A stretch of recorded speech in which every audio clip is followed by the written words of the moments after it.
Hey guys, so when I was younger, like high school age, I was always kind of afraid of making big decisions and challenging myself in different aspects of life, like school or making friends or other typical run-of-the-mill things that a teenager would experience. When I was presented with a challenge that would make me feel uncomfortable, I would do what any person I thought my age would do in that situation. Run away. Because mainstream society tells us that any form of uncomfortableness,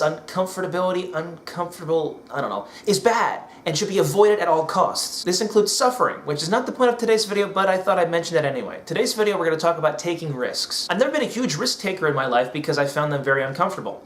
Hence why my life stories are very boring. But as I become more educated in the world, I found that taking risks is not just about life or death situations. It's about the future of your own life and whether the consequences of that said risk are worth putting the effort into it. A practical example in my case would be my move out here to Ohio a year ago. I took a huge risk in moving from an area that I knew so very well, around people that I had known for a long time, including my family, to an area where I knew absolutely no one and was basically forced to start from square one. Now, for some reason, risks that involve the betterment of my life, I feel more inclined to attempt, rather than risks that would injure, harm, maim, paralyze, drown, break, fracture, burn, or kill me. I hope you understand my sarcasm. I'm still learning. It's not going very well. Now here's an example of what I'm getting at. During the retreat in Georgia, I had the opportunity to go whitewater rafting. Here's a really short video. Now I hate water in mass quantities. This was very hard for me to do, but it did push me out of my comfort zone a little bit. Now during the course of the rafting trip, I fell into the river twice. Once when we went over a 7-foot waterfall and I dragged in one of the other occupants of the raft with me,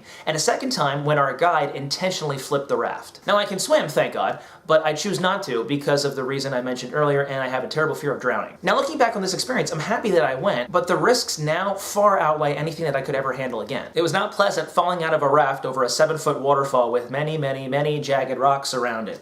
I still have no idea how I'm alive right now. But I took the risk and I did it. I won't do it again, like I said, because I don't see this bettering my life in the future. One other example from the retreat that I want to touch on briefly was the day that we did the high ropes course, which had a host of tasks, but there's two that I really want to focus on, the cargo net and the zip line. Side note, there's one really weird thing that I just cannot get about myself. I can climb up a rock face or a rock hill or a rocky any kind of thing, carrying expensive camera gear like my DSLR or my video camera or the tripod, but I can't climb up a high ropes course cargo net. Or a rock wall for that matter. And I don't know why. I barely got halfway up the cargo net before I had to stop. I don't know if it's because I lack upper body strength or I lack trust of the people that were holding the rope behind me. Now the same fear came from the zip line. I had never done a zip line before and it was so hard to jump from that platform, but when I finally did, it was such a really neat experience. But it's a risk that I'm probably not going to take again because it's just not something that I really find that enjoyable. Everybody takes a risk when they make a decision in their lives. Now whether that's a healthy risk or not, it's up to them to make that choice. But for me, I like to think of certain risks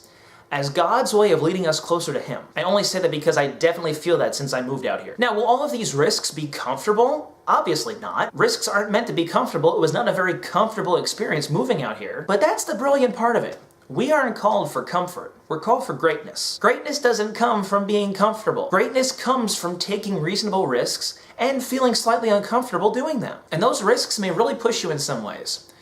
But just think about the person that you'll become once you succeed at accomplishing that risk. I'll see you next week. God bless.